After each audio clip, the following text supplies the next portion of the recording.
오늘 우리에게 주신 하나님의 말씀 사도행전 2장 1절로 4절까지 말씀입니다. 사도행전 2장이고요. 1절로 4절까지 말씀 같이 읽겠습니다.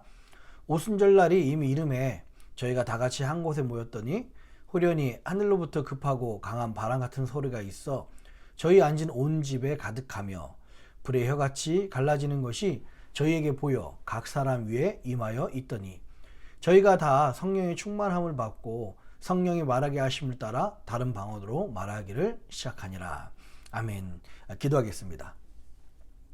살아계신 아버지 하나님, 2023년도 우리가 부흥이라는 주제로 미국 역사를 돌아보며 이 영적 흐름과 올해 믿음을 진단하며 앞으로 나아갈 길을 함께 기도하며 살펴보게 하시니 감사합니다.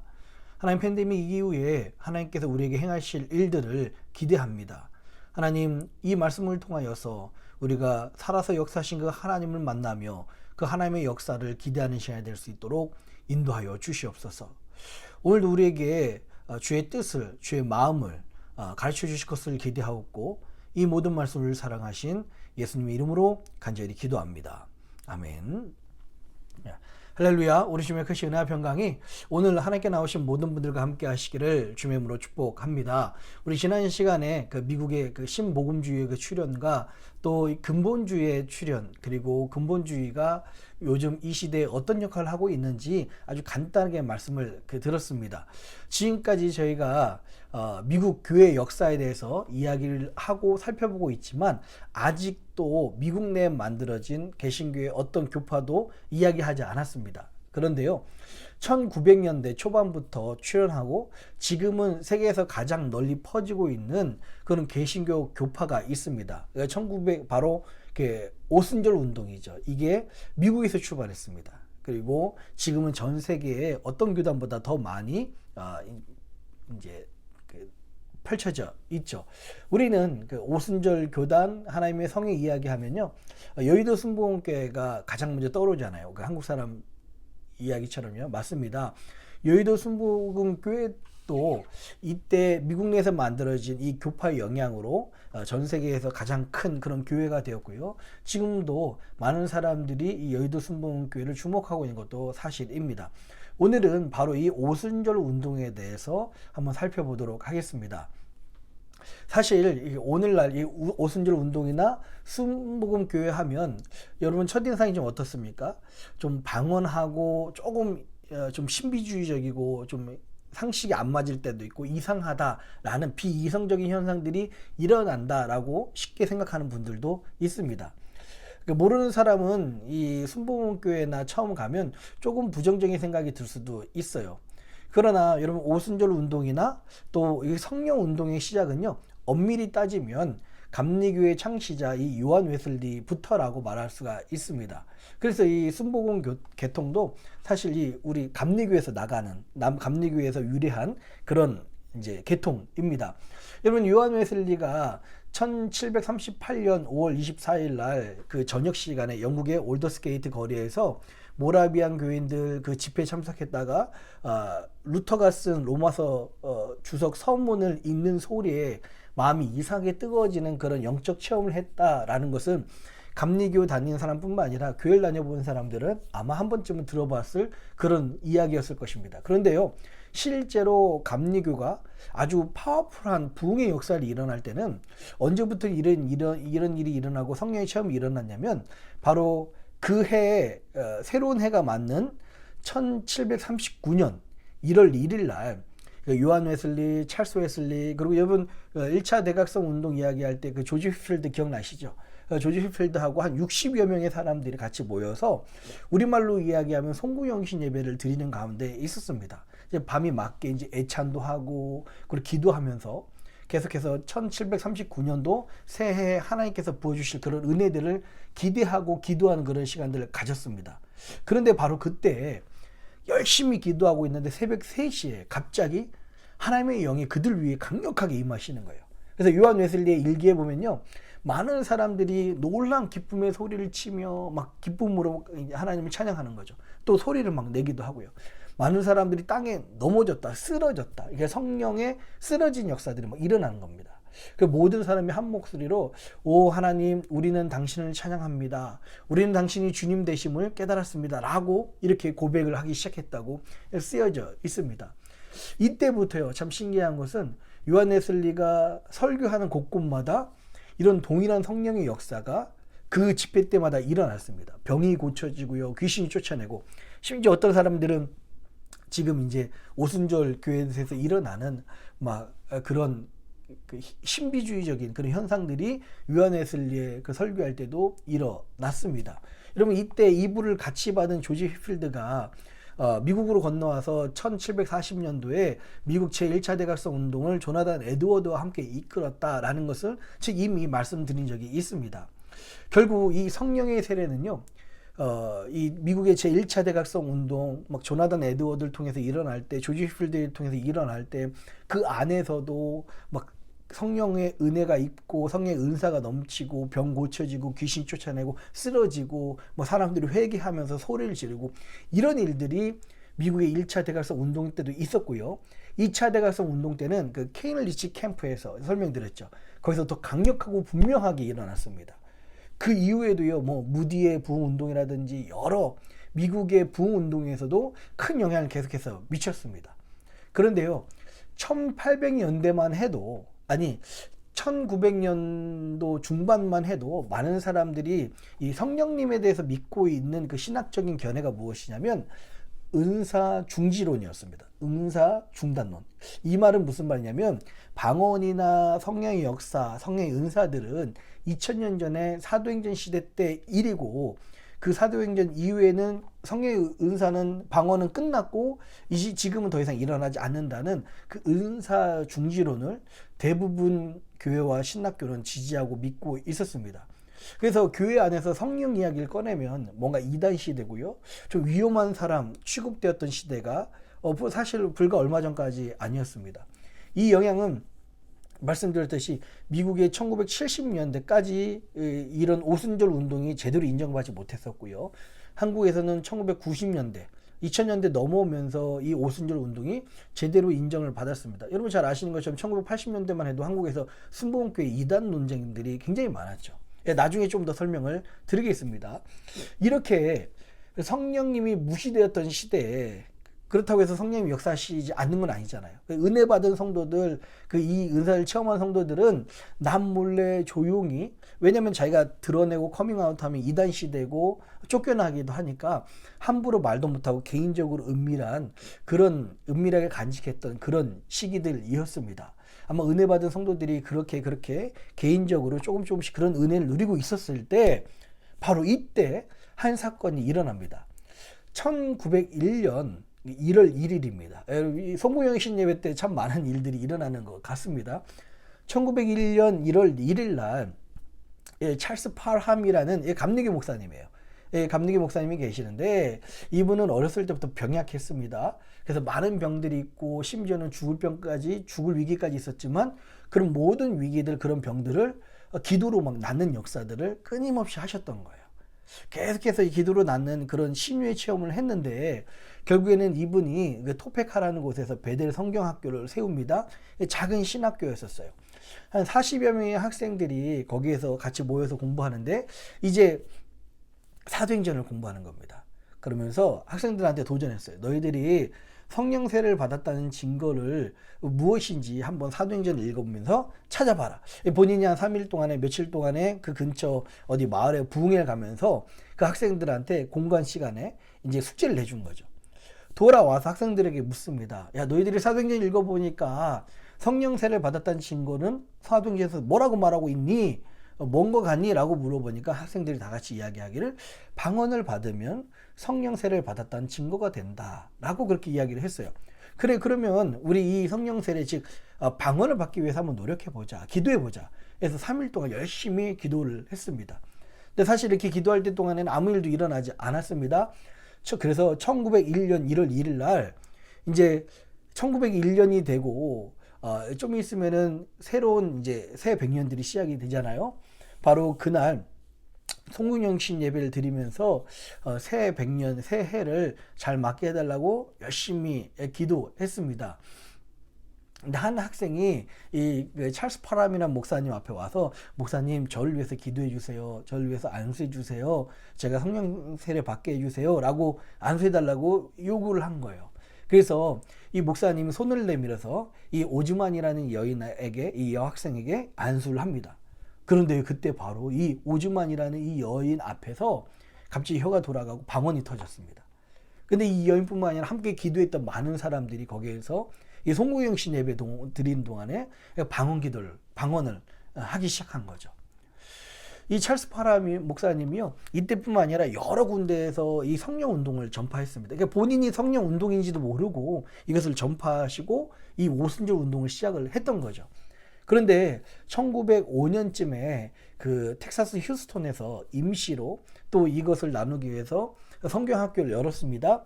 백인들이 쫙 찾아왔는데 그 중에서 노예 출신인 한 흑인 목사가 찾아왔어요. 그러니까 윌리엄 시모어라는 그런 목사님이신데요. 그 당시만 해도 백인과 흑인이 함께 앉을 수도 없었고 같이 공부할 수도 없었습니다. 그래서 이 찰스 파람 목사님께 저 이 강의 꼭 듣게 해주세요. 여기서 공부하게 해주세요라고 사정했는데 너는 여기서 공부할 수 없다. 법이 그렇다. 짐 크로우 법이 그렇다. 그런데 네가 복도에서 공부한다면 복도에서 있게 해주마. 그래서 1년 동안이나 이 윌리엄 시모어라는 목사님이 복도에서 이 강의를 듣고서 성경을 알고 이 성령 세례에 대해서 공부를 하게 됩니다. 그래서 1년 정도 지났을 때 1906년도에 그 윌리엄 시모어 목사님에게 로스앤젤레스 살다가 휴스턴으로 잠깐 왔던 어떤 분이 자기가 이제 교회를 개척하고 교회가 세워졌는데 시모할 목사님이 없습니다. 우리 목사님이 같이 가서 저희 교회에 담임 목사님이 되어주셨으면 좋겠습니다. 라고 청빙을 해서 로스앤젤레스까지 갔어요. 그 교회가 성결 교회였거든요. 당시 그 은사 중지론이 여기 그 대세였다고 말씀드렸잖아요. 그 성결 교회에서 주일날 처음 가가지고 부임 설교를 하는데 거기서 취임 설교를 드리면서 첫 예배를 드리면서 성령을 받아야 됩니다. 성령 세례를 받아야 됩니다. 성령 세례의 증거는 방언입니다. 계속해서 그렇게 이야기를 했던 거예요. 그랬더니 이제 성결교회 그 성도님들이, 개척교회 성도님들이 이거 이상하다. 이 목사님 좀 이상하다. 이 목사님 좀 신비주의적이다. 우리 교회와 맞지 않는 것 같다. 라고 해서 주일 예배 끝나고 그 목사님이 식사를 하러 가시고 저녁 예배를 하러 돌아오신 바로 그 사이에 교회 문을 잠가 놓습니다. 졸제 이 목사님은 주일날 설교 낮 예배 때 한번 하고 교회에서 쫓겨난 거예요. 여러분 지금 휴스턴 집인데 LA까지 와가지고 오갈 데가 없는 거잖아요. 설교 한번 하고서 쫓겨났으니까 아는 사람도 아무도 없고 그랬습니다. 근데 여기서 그 교회 교인 중에 한 명이 이 흑인 목사님이 너무 불쌍하니까 그래 가시기 전에 뭐 며칠만 우리 집에 머무르시라고 그 흑인 목사님을 집에 데려왔어요. 그런데 공교롭게도 그 데려오신 성도님의 아내가 마침 아파서 되게 힘들어하고 있었는데 이 윌리엄 시모라는 목사님이 그 아내를 위해서 기도해 줍니다. 근데 놀랍게도요 하나님께서 그 아내를 고쳐주시는 거예요. 그러니까 신유의 역사가 거기서 나타납니다. 이 소문이 얼마나 감사해요. 그래서 이 소문이 주변에 퍼지니까 많은 사람들이 몇 명이 몰리기 시작하는 거예요. 진짜 병이 낫는다고?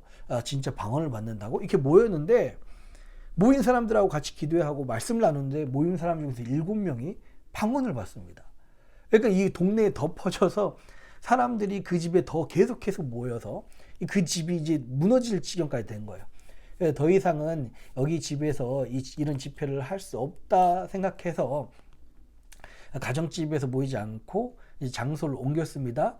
그 낡은 건물, 마구간을 쓰는 건물을 고쳐가지고 교회 비슷하게 만들어서 이제 집회를 열었는데 그곳이 바로 아주사 거리에 있는 그런 공간이었습니다. 그래서 지금도 1906년 아주사 거리 부흥 운동이라고 지금까지 전해진 거예요. 이 소식이요 전국의 많은 목사님들에게 퍼집니다. 그래서 목사님들이 이렇게 목회에 막히고 목회가 잘 안 되니까 나도 목회를 배우고 싶어서 그 아주사 거리에 전국에서 찾아옵니다. 거기서 이제 목사님들이 은혜를 받네요. 또 방언을 받으시네요. 그 방언 받으신 분들이 또 다시 자기 교회에 가가지고 또 방언의 운동을 일으키고 성령 운동을 일으킵니다. 교회들이요 사실 그때 굉장히 머리가 아팠다고 해요. 왜냐면 이 목사님들이 아주사 거리에만 갔다 오면은 방언해야 한다고 하니까 교회에서 방언파와 그냥 그 반대파가 서로 싸우고 막 둘로 나눠지고 교회가 쪼개지는 거예요.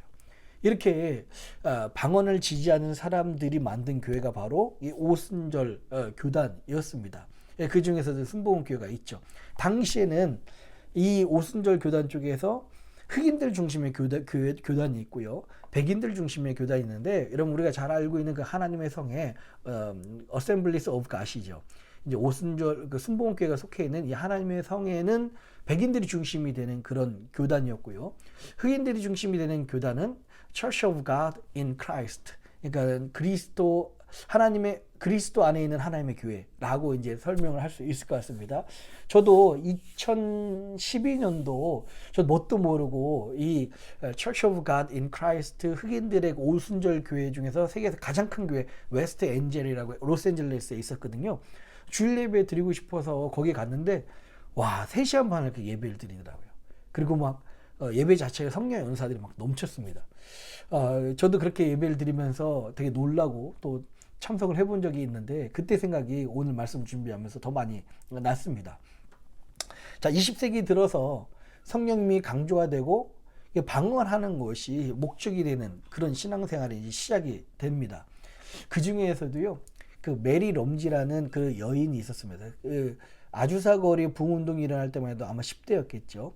거기서 아주사거리 부흥운동에서 참석해서 방언받고 은혜를 받은 다음에 이 메리 럼지라는 이 한 소녀는 선교에 대한 꿈을 꿉니다. 자기는 아시아 선교를 가야 되겠다. 원래는 일본으로 가려고 했는데 하나님께서 그 길을 돌리셔서 바로 1928년도 대한민국 우리나라에 선교사로 도착하고요. 최초의 오순절 교회를 이 조선 땅에 세우기 시작합니다. 이 아주사거리 그 부흥 운동이 우리나라에까지도 영향을 이렇게 준 거예요. 그러면 당시만 해도 말씀드렸습니다. 흑인들도 차별받고요. 여자들도 제대로 인권이 존중되지 못했던 그런 시대였습니다. 그런데 성령님이 이 아주사거리에 임하고 성령님이 그들 교회 가운데 임하니까 이 장벽들이, 이 차별들이 무너지기 시작한 거예요. 특히 여러분 좀 솔직한 이야기들로 교회 안에 여성들이 얼마나 더 많습니까? 그리고 얼마나 큰 영향력 있고 일을 열심히 합니까? 이 여성들이 지도자나 목회자가 돼서요 많은 활동을 하게 되고 교회는 더 점점 부흥하게 됐습니다. 제가 사진을 보여드릴게요. 아주사거리 운동의 리더들을 보면요 방언들보다 더 놀라운 일들이 일어나는데, 당시에는 백인과 흑인조차도 함께 할 수 없었는데 윌리엄 시모어 이 흑인 목사님이 담임 목사님이 되고 오히려 백인 목사님이 그 교회의 부목사가 돼서 이 담임 목사님을 도와주는 그 백인이 흑인을 섬기는 이런 일들이 성령이 임하니까 일어납니다. 또 당시에 여자나 남자나 관계없이 성령께서 차별을 지워버리시고 이런 일들, 그 사역을 할 수 있는 하나님 나라를 일궈갈 수 있는 그런 일들이 일어난 거예요. 사실 이거는 신학적으로 보면은 방언이 임한 것보다 더 놀라운 효과가 있었던 겁니다. 어떤 차별도 어떤 은혜도 차별을 없앨 수 없었는데 성령이 임하시니까 흑인과 백인의 벽이 무너지고요, 남자 여자의 벽이 무너졌습니다. 여러분 잘 아시는 것처럼 그 뒤에 50년 뒤에나 흑인이나 여자들이 인권을 제대로 존중받는 시대가 옵니다. 이 성령께서는 50년이나 앞서 가신 거예요. 우리 안에 있는 그 인간적인 편견들이나 증오들이 성령이 임하자 그 경계를 무너뜨리기 시작하신 것입니다. 처음에는요, 이 오순절 운동이 일어날 때 사람들이 그렇게 생각했어요. 저거는 뭐 잘 못 살거나 잘 못 배운 사람들, 이런 사람이 감정적으로 저급한 사람들이나 저런 신비주의에 빠지는 거야 라고 해서 그거를 되게 천시 여겼습니다. 그런데요, 참 놀라운 것은 1960년 되면서 당시에 가장 지금도 마찬가지지만 지성의 결정체라고 할 수 있는 최고봉이라고 할 수 있는 예일 대학에서도 기도 운동을 하다가 이런 부흥 운동이 일어납니다. 사람들이 방언을 하고 은혜를 받기 시작한 거예요. 지금 여러분 아시는 분 아시겠지만 에지베리 대학에서 이 부흥 운동이 지금 일어나고 있지 않습니까? 그런 것처럼 예일 대학에서도 일어났습니다. 그리고요, 1960년대에 캘리포니아에서 어떤 성공의 교회가 있습니다. 그 데니스 베넷이라는 그런 목사님이 있는데요. 세인트 마가라는 그런 교회를 담임하고 계셨어요. 거기 한 1,500명 정도 모이는 걸로 제가 알고 있었는데요. 이 목사님은 공부도 많이 하시고 그 성공회라고 하면은 그래도 미국 내에서 하이 클래스가 다니는 그런 교회, 많은 성도들이 공부하고 또 돈이 부유한 그런 교회입니다. 이 목사님도 교단 안에서 장래가 촉망받고 또 나름대로 굉장히 공부를 많이 하시는 그런 분이셨어요. 그런데 이분이 16년 동안 목회를 하면서 영적 메마름이 있었던 거예요. 그래서 하나님, 이 목회를 하다가 이 영적 메마름이 있습니다. 이 메마름을 채워주십시오 라고 기도하면서 신약 성경을 읽는데, 신약 성경을 읽다가 여기 안에 있는 그 사도행전에 나와 있는 이 방언에 대해서 다시 보게 됩니다. 그리고 그 기도를 하다가 본인이 성공의 화이트 목사인데 방언을 받아버린 거예요.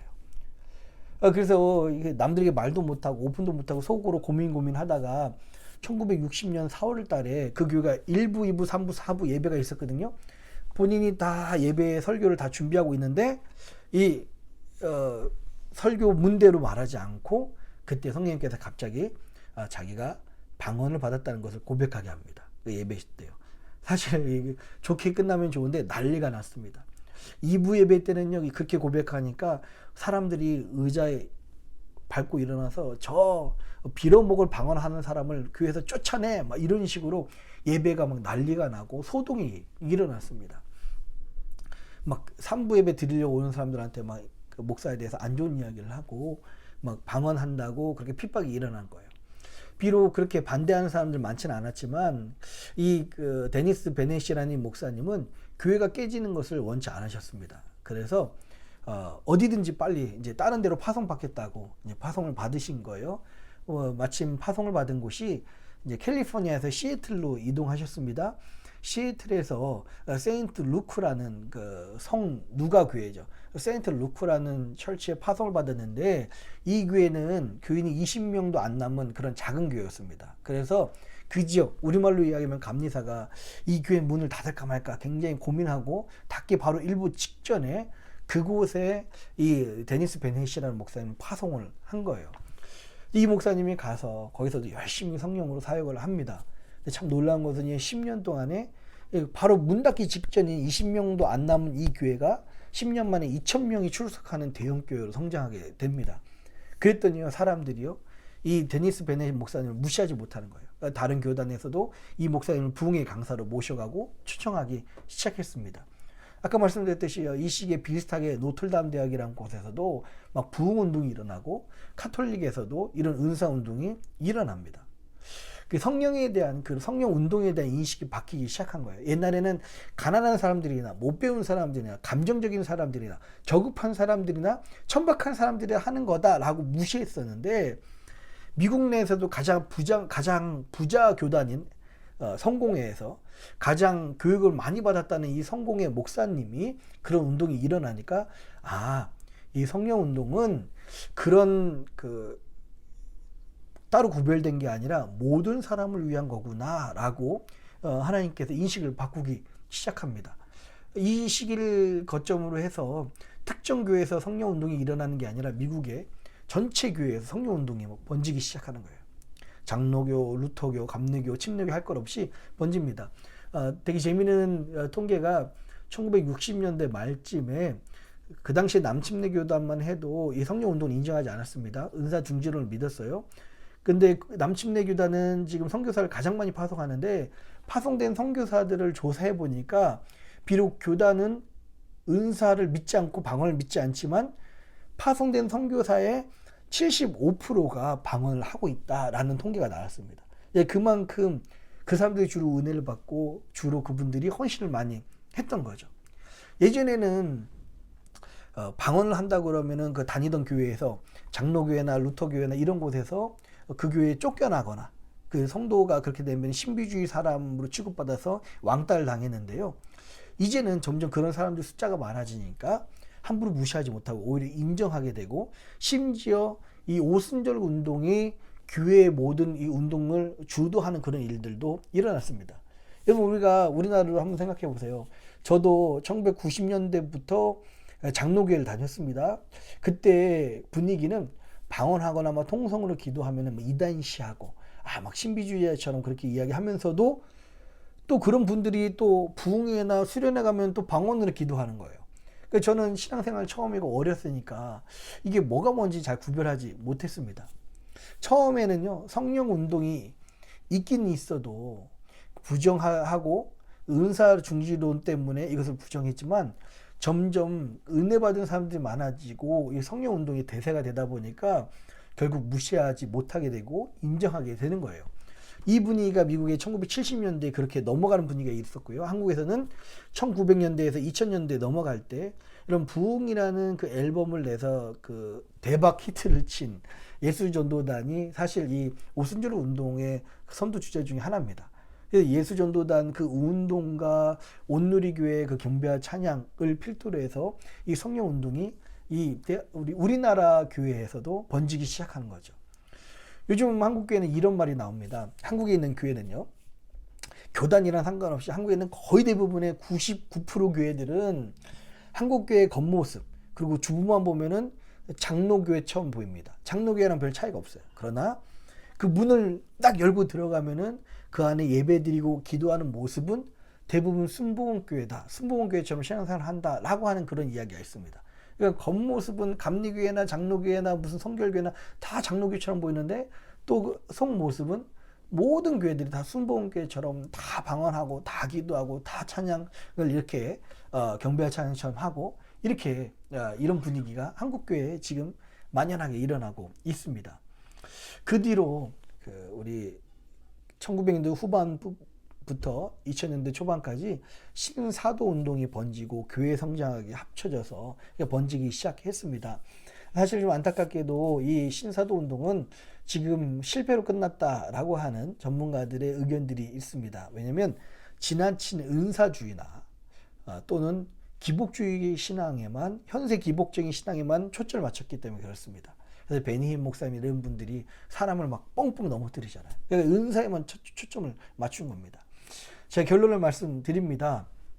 자, 1900년대 들어서면서 우리 1900년대를 준비하고 이제 100년 후면은 2000년대, 어쩌면 예수님이 오실지 모르는 그런 시기를 준비하면서 100년 남겨놓고 교회 안에서는 이 두 가지 고민이 있었던 것 같습니다. 첫 번째 고민은요, 이제 100년 후면은 예수님이 오시는데 우리가 어떻게 선교를 하고 땅끝까지 복음 전하라고 했는데 어떻게 예수님을 오실 것을 준비할 것인가, 어떻게 이 선교를 감당해야 될 것인가, 얼마 남지 않은 이 시기 동안에 어떻게 우리가 신앙생활을 할 것인가 라고 하는 그런 질문들이 있었습니다. 또 두 번째는요, 당시에는 이미 이 교회는요 내리막길이었습니다. 특히 유럽 교회에서는 교회가, 제가 지난 시간에도 말씀드렸죠, 교회가 교회 역할을 하지 못했고요, 교회는 적폐, 무슨 수구 세력 찜으로 취급받는 그런 시기였습니다.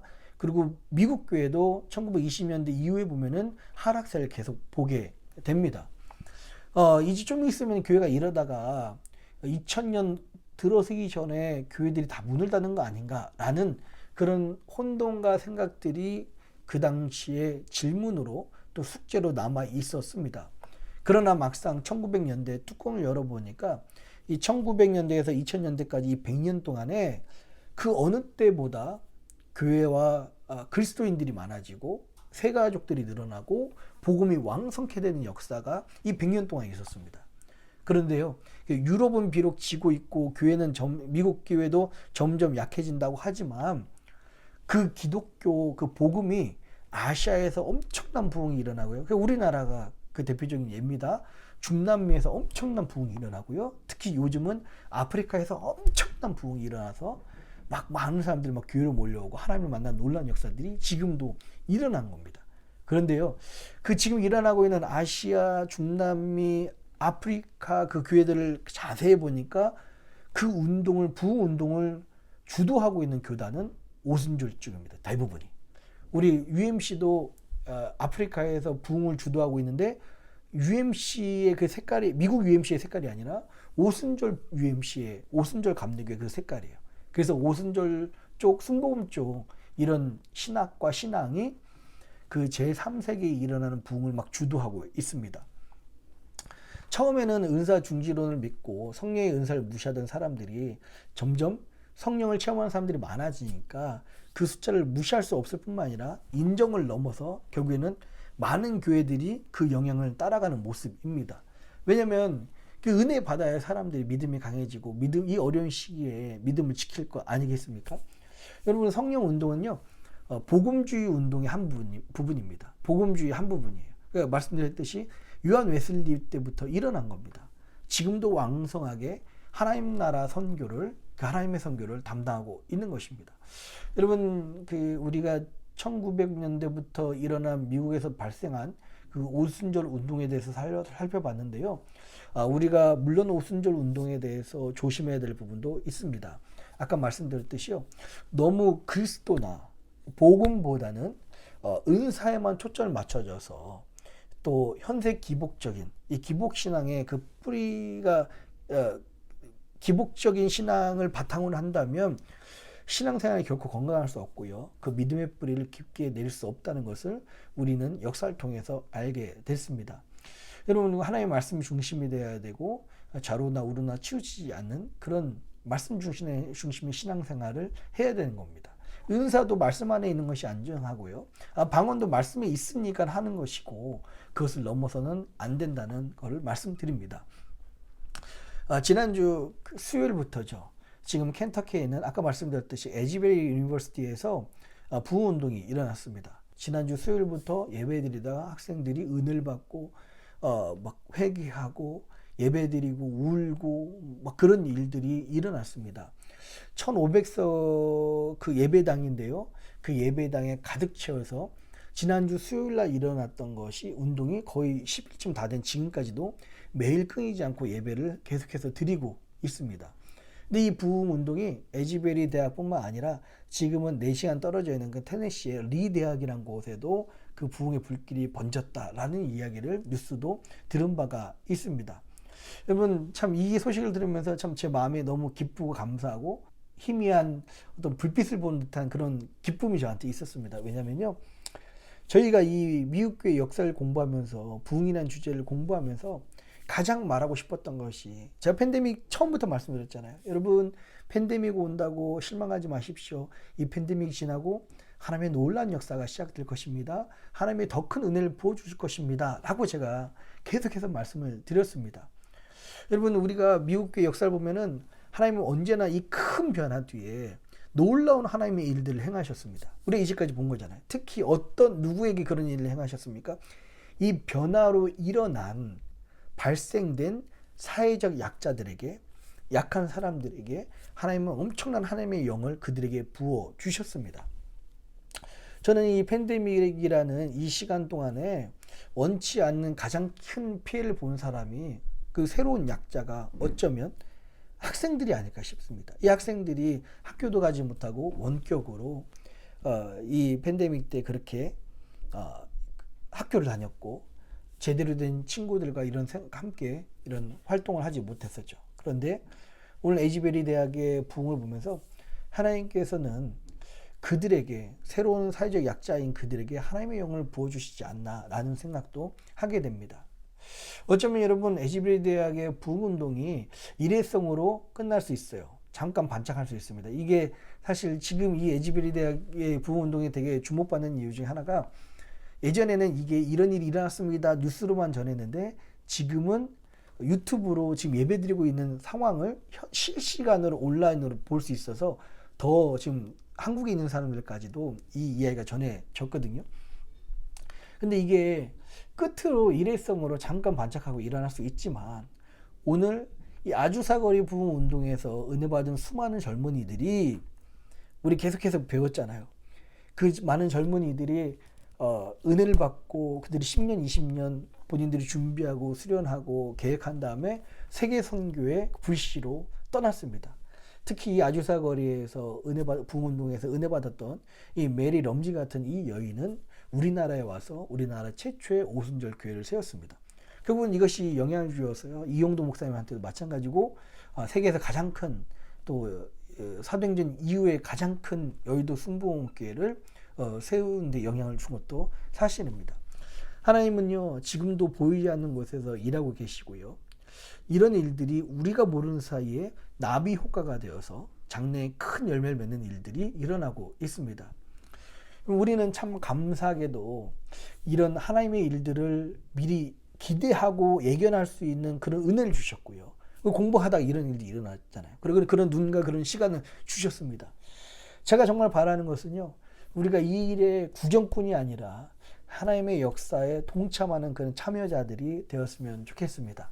우리 교회가 이 하나님의 새로운 포스트 팬데믹 시대 때 역사하심에 참여하는, 쓰임받는 그런 귀한 의의 도구가 되길, 성령의 도구가 되기를 주님의 이름으로 축복합니다. 기도하겠습니다. 살아계신 아버지 하나님, 하나님 팬데믹 이후에 참 지금껏 많이 소외되고 힘들어하는 이들에게 하나님의 영을 부어주시니 감사합니다. 오늘 이 오순절 운동의 모습을 보면서 성령이 저들 가운데 임했을 때 저들이 남자와 여자가 하나 되고 흑인과 백인이 하나 되고 성별과 신분과 빈부와 모든 계급의 장벽이 무너진 것을 보게 됩니다. 하나님, 이 시대에 우리들에게도 성령의 은혜를 허락하여 주셔서 하나님, 우리 안에 있는 정치적인 또 경제적인 모든 갈등이 무너지게 하시고 하나님의 일이 포스트 팬데믹 시대 때 일어날 수 있도록 인도하여 주시옵소서. 역사하실 주님을 기대합니다. 앞으로도 어떻게 역사하실지 참 이 기대하는 마음으로 하나님의 일을 바라보게 하여 주시옵소서. 감사합니다. 이 모든 말씀을 사랑하신 예수님의 이름으로 간절히 기도합니다. 아멘. 하늘에 계신 우리 아버지여, 이름이 거룩히 여김을 받으시오며 나라의 임하옵시며 뜻이 하늘에서 이룬 것 같이 땅에서도 이루어지이다. 오늘날 우리에게 일용할 양식을 주옵시고 우리가 우리에게 죄진 자를 사하여 준 것 같이 우리 죄를 사하여 주옵시고 우리를 시험에 들게 하지 마옵시고 다만 악에서 구하옵소서. 대개 나라와 권세와 영광이 아버지께 영원히 있사옵나이다. 아멘.